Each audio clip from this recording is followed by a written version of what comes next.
he and his family for decades up at camp at Nicotauas. Known his mom and dad for a long time, and I think of him as a young man, but he's a grown-up now. And he started this oyster farm, and we know nothing about it, and we're going to learn. So, and this is the originals. I'm really sorry we're kind of low on people, but we've had a lot of illness this winter, and people. It's been a tough winter. It's been a tough winter for older people. So, take it away. All right.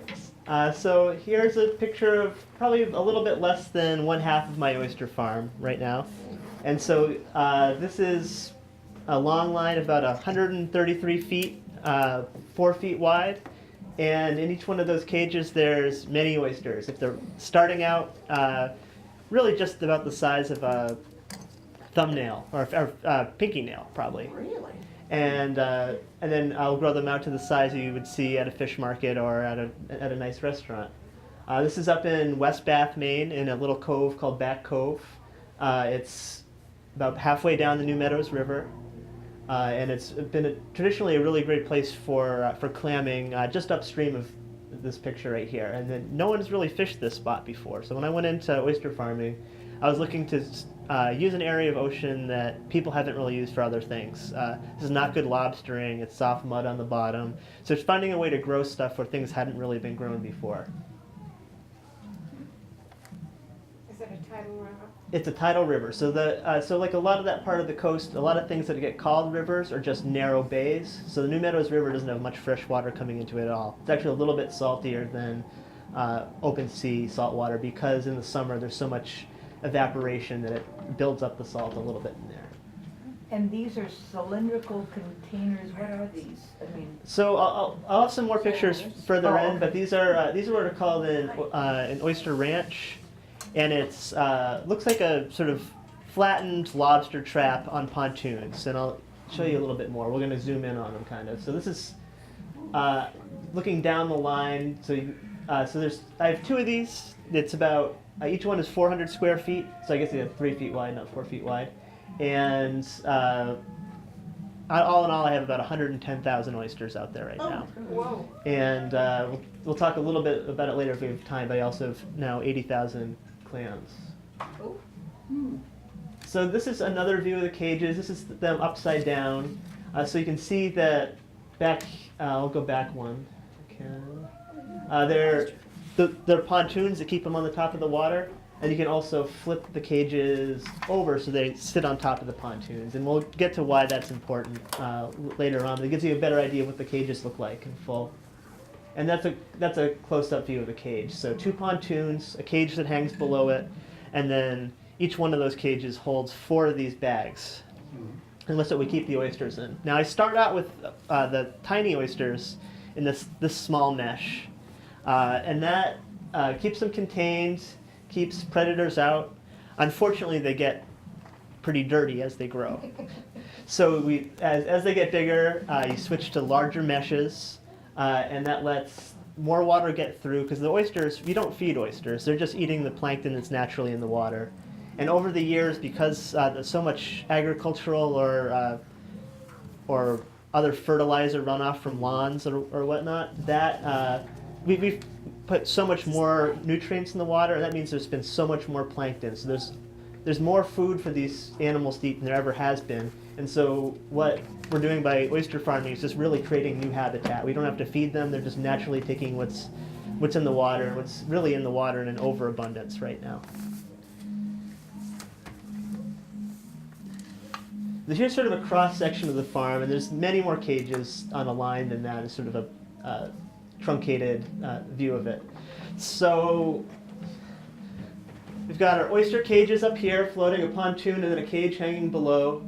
Each one has a line dropping down to a long line, which sits about 10 feet below the water, and that's to keep things from getting tangled up. And it's just a way to keep the line straight and still allow you to pick up things into the boat, because these are big cages, and you really need to have a little bit of play with the rope to be able to get them into the boat. I'm in about 10 to 17 feet of water at low tide, and then add another 10 feet of water at high tide. And because we're farming in Maine, where we have some of the higher tides in the world, you have to do some sort of creative things to keep the oyster farm working in the moving water. So we have anchors on each end of the farm. They're 6 feet tall, and they're like a drill. So you hire a diver to go down and drill them into the mud. These are the sort of the strongest anchors. Even though they're pretty light, they hold much more than a big granite block. And then we have to add sort of a shock absorber because we're in such tidal waters. So there's 15 to 20 feet of heavy chain on each side, and that keeps the farm, as the tide rises, it keeps it weighed down so it doesn't get too floppy as there's more play in the lines at low tide, and then at high tide it keeps it in line as well, and it's very helpful during storms too.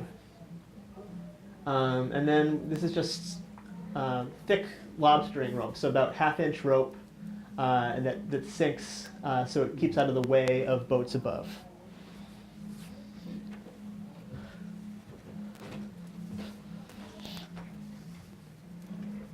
So I start out with the small oysters. These are called seed oysters, and these are actually bigger than I typically buy, but the nursery, where I buy the seed is called, they sort of messed up and grew the seed a little bit too big last year, which everyone was quite happy about. How big are those? So these are probably about thumbnail size. Typically you buy them around pinky nail size. And so I bought 50,000 last year. I'm on a rotation where my crop grows in about, on average, 1.5 years, which is very fast. Part of that's that bay is just very, very fertile. It's been a good place for shellfish to grow for years, and so I'm very lucky to have a spot like that. The labs are something to see, and there's 2 in Maine, the nursery labs that grow the seed oyster. And these started out, there were some grad students at UMaine in the 70s. It sort of really started the oyster aquaculture industry. Oysters have typically just been a wild harvested shellfish. They weren't typically grown until that time. And so these labs, they started out in barns, and they've sort of jerry-rigged it over the years. So the lab that I buy my oyster seed from it's in a barn. They have a greenhouse, so they grow algae to feed the baby oysters. They have just wild plumbing everywhere, where they have to get everything a certain temperature to induce the oysters to breed. And then once they breed, they have to catch them on filters.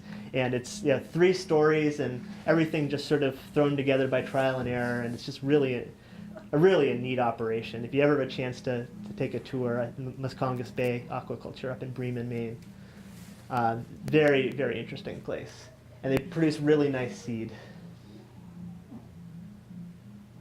And that's after growing them for probably about 3 weeks or a month. That's my first season when the seed that I bought was actually the pinky nail size. So that's put on some growth. But that's sort of what they look like after growing. You see they get kind of muddy, and that's just some of the stuff that's filtered out of the water onto them.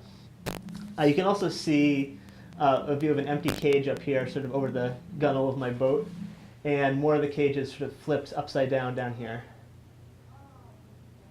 And then also, just in the last year, we've also started growing quahog clams, and so these have grown quite a bit from when I first bought them, and they started out the size of a sand grain. Mm-hmm. So it's a very different process growing them. And we are out in all weather. This is a very wavy day. This is a very enclosed bay, so this is probably 20 or 30 knot winds causing waves in there. But you need to be out just to tend them quite a bit during the season. The season for me typically runs from middle of April until middle of December. And let's see, we'll go back a couple. My dad's sorting some oysters, but so you've noticed in a number of these pictures, the cages are flipped so the oysters are out of the water. And that's kind of the real benefit of this type of growing oysters. Oysters, when they first started growing them, were grown on the bottom. And that's where you'd find oysters typically in nature. But you find that in the top foot of water, or first couple feet of water, there's much more plankton and much more tidal flow. So you're allowing them to just have more opportunity to eat. They grow much faster that way. And then the wave action also rocks the oysters, and it chips off the edges of the shell a little bit, and that makes for a harder shell and a more uniform looking shell. And that's people who are buying oysters are really looking for that because they're easier to open and they look nicer on a plate. So restaurants and fish markets are really looking for a uniform looking oyster with a hard shell that's easy to open. The other one of the disadvantages of having up in that top part of the water is that they're going to have more algae growing on the cages, which might block the water going into these bags, and that will prevent them from getting the food. So what we can do, because oysters have evolved to be able to be out of the water at low tide, they're very good at staying alive out of the water, much better than other types of algae or invertebrates that might grow on them. So you can flip them out of the water, and the sun and wind will kill the algae or mussels or any of the weird sea squirts that you will So find. it's like simulating real nature. Right. Oh, very cool. And so that allows you to clean them in a much less labor-intensive way than hand cleaning them. Pretty colorful. Yeah, it's quite a beautiful spot, and this shoreline over on the left is a big cliff that goes up 100, 150 feet, and it's a very, very beautiful spot. Good fishing out there too. Oh, and we're missing a slide. So you saw this. Unfortunately, it's having a little bit of trouble with. That was a picture of my father sorting the oysters, and it's now disappeared. So as we go along, we sort oysters by size. The smaller oysters can be outcompeted by the larger oysters, so we keep them with like-sized oysters. And as they grow, as I said, it's about 1.5 years to get about to this size in this photo here, which is about 3 inches and about half an inch to, if you're to almost an inch deep, and that would be a market-sized oyster. That's a harvest from last season. And they can look really different. So depending on the type of sea that the hatchery is bred, you might wind up with colors ranging from white to red to purple, some that are black, some are very striped, some are solid one color. And people really seem to like the colorful ones, so I've been using that seed. They're quite tasty too. And then that's what they look like when we get them to market. That's hopefully what you're seeing on the plates when you're going out to a nice restaurant or have someone who's willing to shuck a bunch of oysters for you. And as I said, our season goes from April into December. This is a ballast bin on the side, and that's ice. That's a couple inches of ice that wrench is sitting on. So we work into the very cold part of the season. Oh, missing some more pictures. Shoot.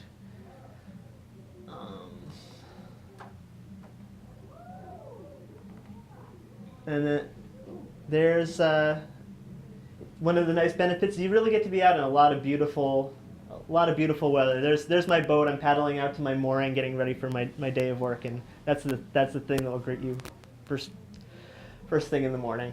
So it's quite the beautiful spot. It's a nice place to work, and it's really a growing industry. So when I first started out on the farm, I was the second farm in the New Meadows Rivers to get oysters to market. There'd been one for about 20 years, and I was the next to come in.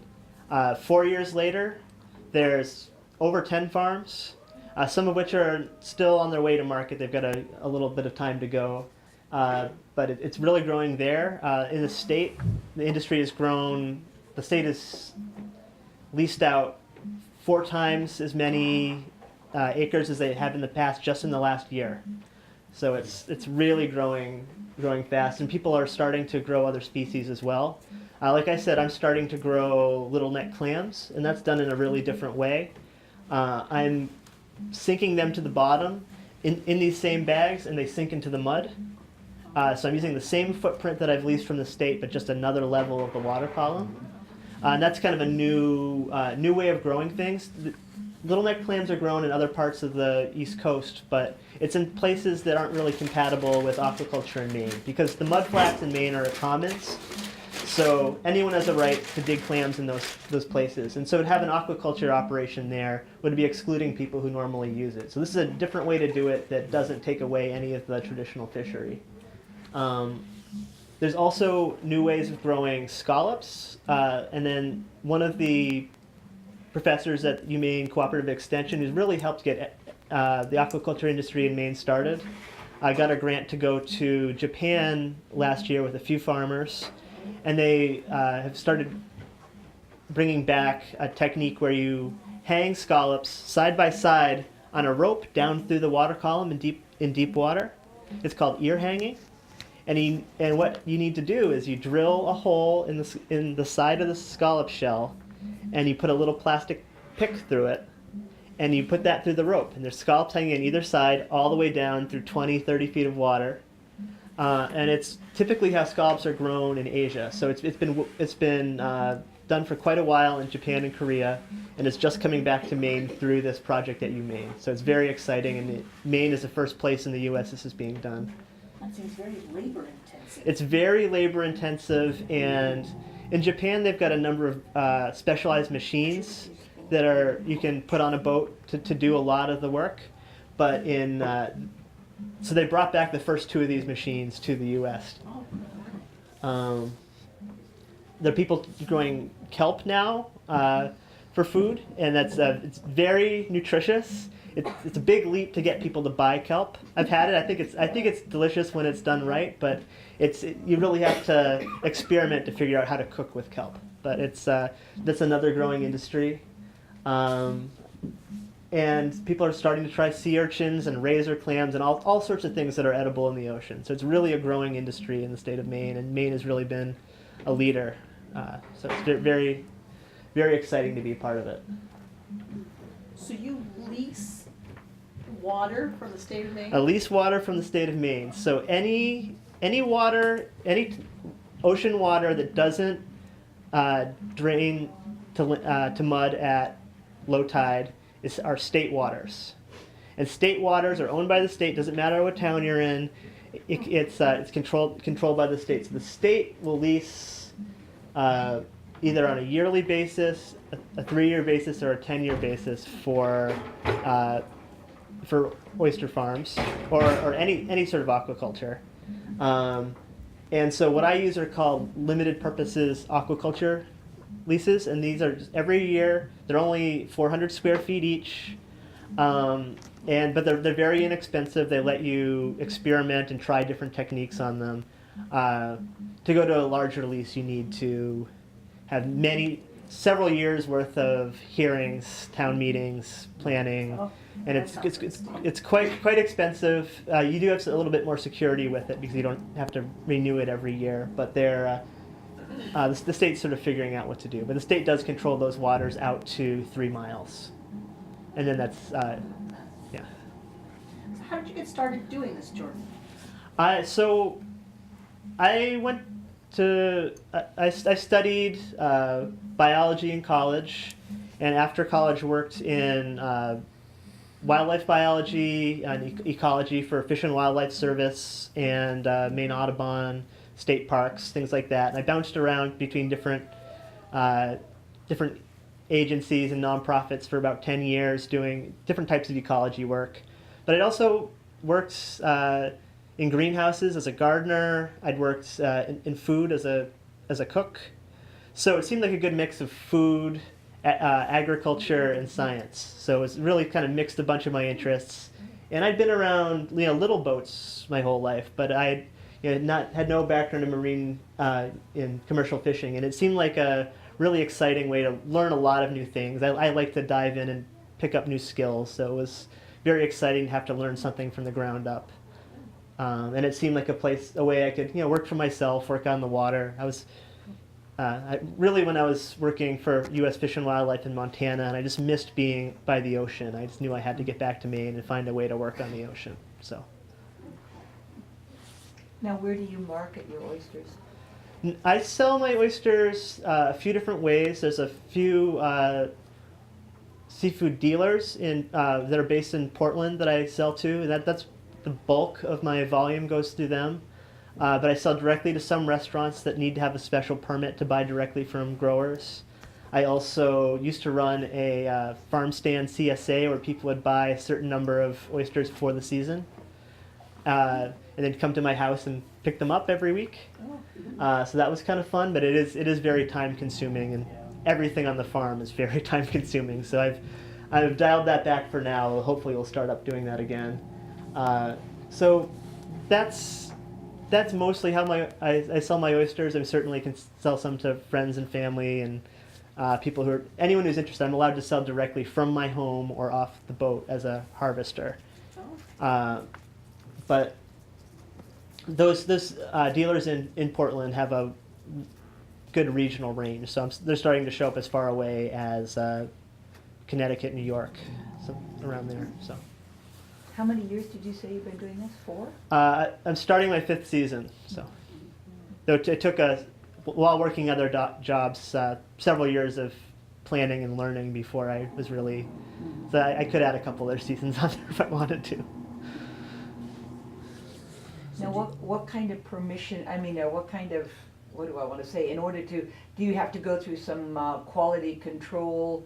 Is anybody looking at the quality of your oysters to make sure that they're, I don't know, healthy or what, or because of the kind of waters you grow them in, is that not an issue, or? So the state has a wide-ranging testing program where they're testing all the waters, and they're testing shellfish from those waters, but not necessarily from my farm, but they've tested shellfish and water from within 100 yards of my farm.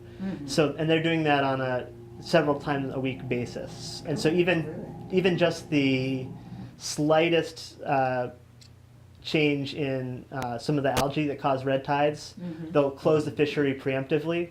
So there'll be times during the season where I'll be closed for, typically it's a week at a time, but we were closed for 5 weeks this season when there was a particularly bad red tide. So the state's very on top of the testing, so anything that shows up in the market should really be safe. But it's tough when you have to sit on a lot of inventory for over a month in the prime of the season. So. Do you have to take them out of the water when we have those kinds of problems, red tide? No, so typically the red tides are dangerous for people, but they're not for the shellfish themselves. They'll continue feeding, but they'll pick up the toxin from the algae in their tissues, and it takes. But they're also very efficient of getting rid of that too. So they'll take it in, and then once the algae bloom goes away, they'll get rid of that, and it doesn't stay in the oysters. So. The state's got a very good testing program, and very luckily the biology of the oysters is very good at taking care of that. Though you think of other shellfish and scallops, which we just eat one part of the scallop. We eat the big muscle that opens and closes the shell, and that muscle is so big because they can swim around. Scallops open and close their shells and can actually swim and move themselves. But the reason we only eat just that muscle, even though there's a bunch of other edible stuff in a scallop, is that scallops are much worse at getting rid of those toxins from a red tide. So they'll hold on to stuff at 10,000 times the amount that a mussel or a clam or an oyster would. So that's why you won't see whole scallops unless there's a much better testing program in the state. And they're working towards that because people want to be able to sell whole scallops, but they have a very different biology than the oysters or clams or mussels. I would have thought they would all be sort of the same. They're in shells, you know.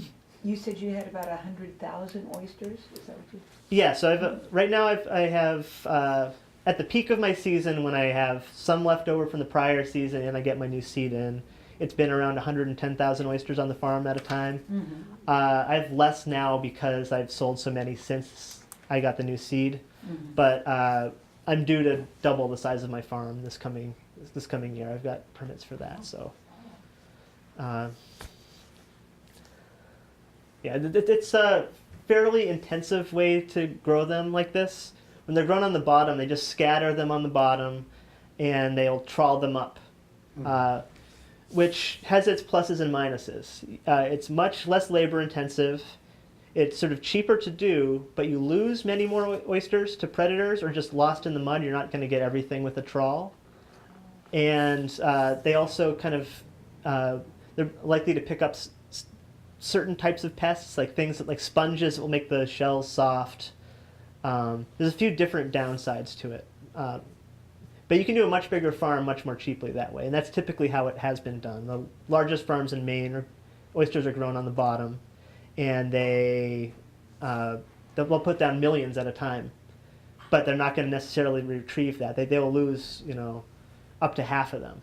So, and it's much more disruptive to the environment. As they drag a dredge across the bottom, everything comes up, not just the oysters. So if people are trying to do it the most environmentally friendly way, it's typically in floating equipment now. Is that why you made the decisions you did? It is, yeah. So since my background is in environmental science, I wanted to do it in the most environmentally friendly way. Mm-hmm. And one of the nice things about shellfish farming in general is what you're doing is you're just creating new habitat for the oysters. You're not you don't have to feed them, you don't have to fertilize them. You're putting them in a spot where they haven't been growing, and now there's a bunch growing. And that's filtering the water, that's pulling out the excess algae that we've put in there by putting too much fertilizer on the ground and having that run off. And so it's really a net positive for the environment. So it's a unique type of farming or commercial fishing in that sense. So Nancy has a brother that oyster farms in Puget Sound. Is it different? Is the way? Absolutely different. Yeah, he doesn't have the pontoons and the floats and all of that. He uses these flip bags, and he has racks on the shore. See, because he has coastal land. Right. I mean, he lives right on the coast. And so then the tide comes in and out, and the flip bags, he has a float on the bottom of the bags, and it flips the bags. But he has them on these big racks. He has like 125 bags, and they have anywhere from 300 to 500 oysters in them, depending on the size of this, the harvesting time. So he has about 300,000 oysters, is what he said.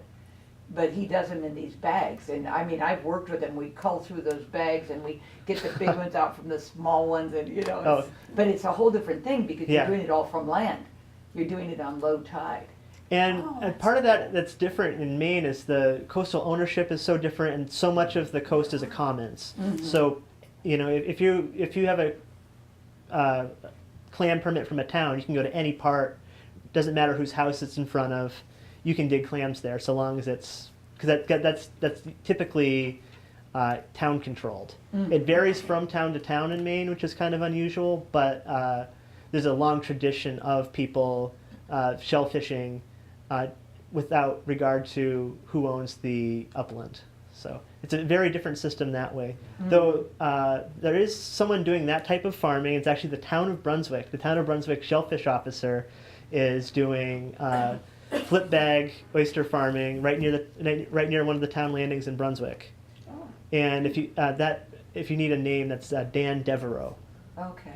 And they're just doing really neat stuff in the town of Brunswick, trying to utilize the public space and really use aquaculture to rehab the traditional fisheries. So they're growing oysters and clams to put out to depleted clam beds. Right.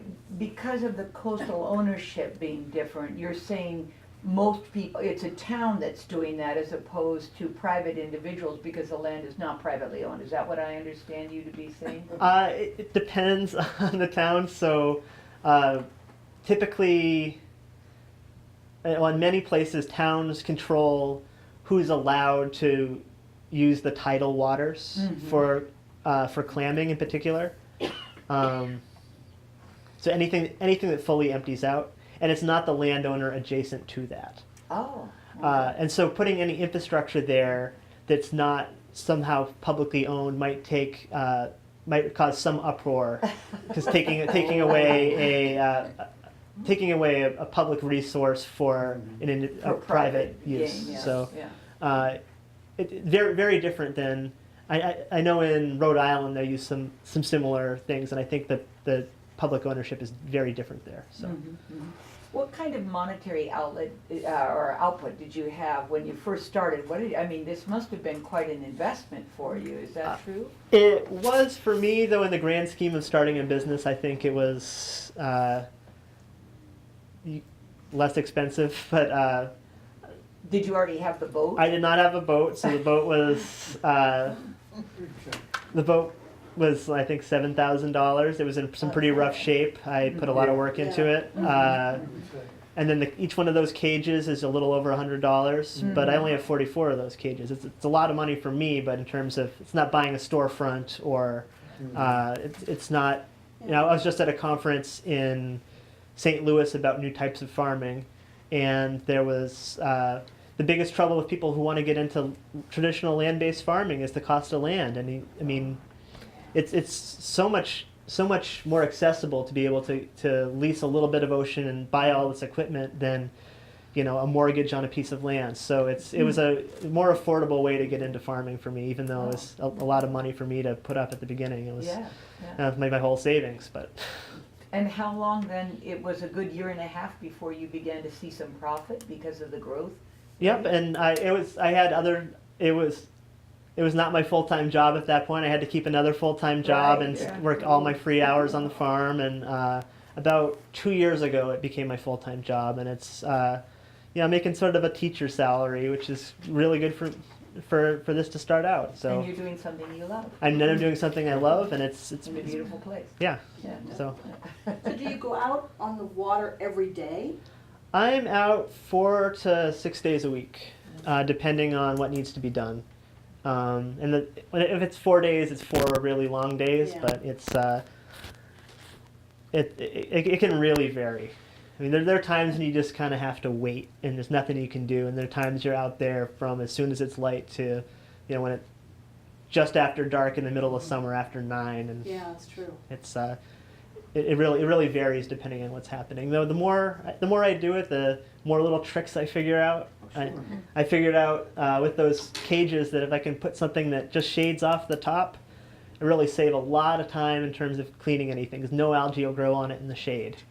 And it took me 3 years to figure that out, because no one's doing it that way, and but it seems to make a lot of sense. So it's really. You learn a lot. You're out constantly learning out there, and it's just such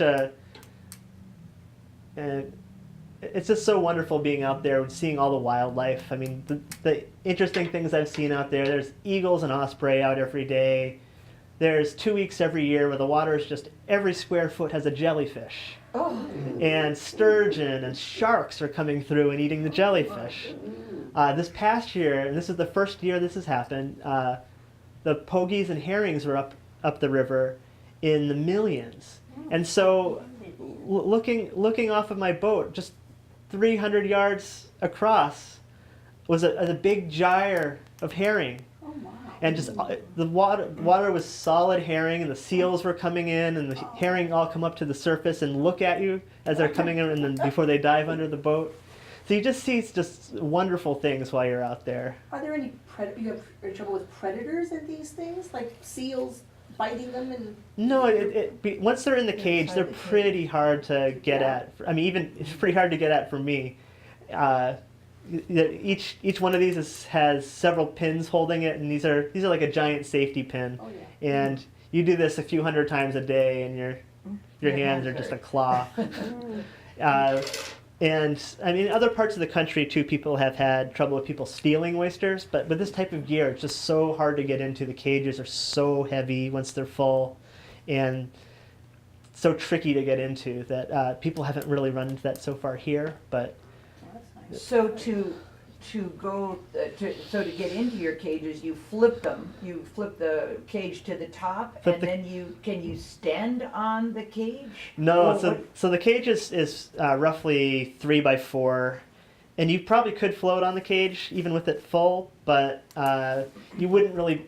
I haul every one of them into the boat to work with, because each bag is filled with, at full size, 300-ish Yeah, yeah. oysters. They're heavy. They're heavy, and you certainly don't want to drop them to the bottom because it's a lot of water and a lot of soft mud. I'm not a diver yet, and I don't want to have to be hiring divers to go find lost bags full of market-sized oysters. So that's. Well, when you're hauling the cages into the boat, do you have equipment to do that? I mean, I've got a block and tackle, but the electrical or gas-powered equipment for lobstering isn't really quite adapted to oystering yet. uh-huh.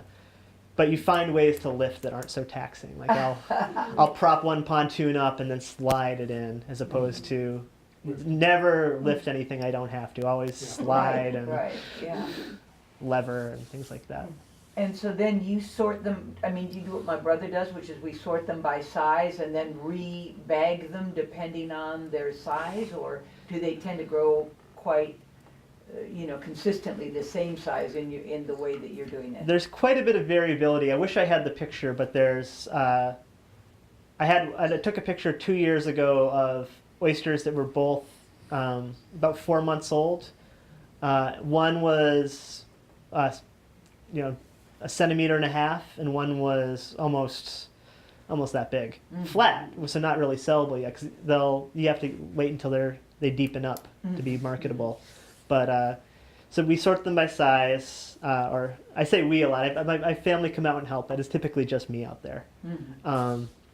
And yes, sort them by size, and because the big ones can really outcompete the little ones, and there really is quite a bit of variation on how much fast they grow.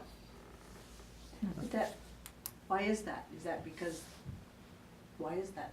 I think there's a big degree of genetic variation in them. So they're like us. They're different from one another, and they all look different. That's all the three that were different colors were all from the same batch. Wow. And some will grow much faster. Some will grow much flatter. I had some much more consistent ones, but they were harder to open, and my buyers didn't like them as much, so I stopped buying that type of seed. So. Do you ever go to any restaurants in Portland and order your own, or know that what you're eating is what you grew? I like seeing them on menus, but I've got 100,000 oysters that I've already paid for. I don't want to pay for them again. Maybe you'd rather have a hamburger. Yeah, sometimes I definitely would rather have a hamburger, but it's nice. It's funny to have. They're really tasty oysters, and I lucked out because you go into this not knowing how they're going to taste, because they taste different depending on where they're grown. And so it took me a year and a half to know what my oysters were going to taste like, and I really lucked out that they were. I especially like them, but my restaurants and buyers really like them. And I worked in, though I worked all these biology jobs, before starting the farm, I worked in fish markets for about a year and a half, just to get a feel for what the seafood market was like. And so I was their oyster guy, and I tried, 200 different kinds of oysters, and I could tell you just by taste a bunch of different ones. So I'm very pleased that mine are the tastiest. Of course. Do you ever get pearls in? I haven't. I have a friend who's growing up in Deer Isle, Stonington area, and she had some show up in hers, but it's very rare, and I'm not eating enough to. Yeah, I think there's one in every million or something like that, and I'm not eating enough to find that one in a million, unfortunately. Though there's a farm up in either Nova Scotia or Prince Edward Island that's doing mussels, and they're doing mussel pearls where they put the little seed pearl in, and it'd be fun to tinker with that. I always like tinkering with things. I like experimenting. So maybe I'll have to try to find some of those, because that would sure be neat to find some pearls. Oh, yeah.